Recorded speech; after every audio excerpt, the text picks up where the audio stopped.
എനിക്കും തോന്നാറുണ്ട്. എന്നാ പിന്നെ ഉണ്ടുകളെ അല്ലേ? മണി 11. എടി പിന്നെ നീ എന്തിനാണ് ഇതിപ്പോ ഇങ്ങോട്ട് കൊണ്ടുവന്നേ?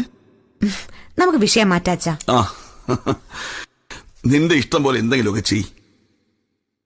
ബൈജു ചേട്ടൻ പൈസ തരുമോ? ഊറ്റിപ്പിഴിഞ്ഞു 1 ലക്ഷം തരാന്ന് പറഞ്ഞു. അതുകൊണ്ട് എന്താകാനാ? അതാ ഞാനും ആലോചിക്കുന്നേ. ഏതെങ്കിലും ബ്ലേഡുകാരനോട് കടം വാങ്ങാം. അച്ഛാ, അവര് കഴുത്തിൽ കത്തിവെക്കില്ലേ? എത്രയാ പലിശ? 1 മാസത്തേക്കല്ലേ ഉള്ളൂ. പോട്ടെ. പൈസ കൊടുത്താ മാത്രം പോരല്ലോ, സ്വർണം എടുക്കണ്ടേ 20 പവൻ. അതും വേണം. അച്ഛാ, ഞാനൊരു കാര്യം പറയട്ടെ.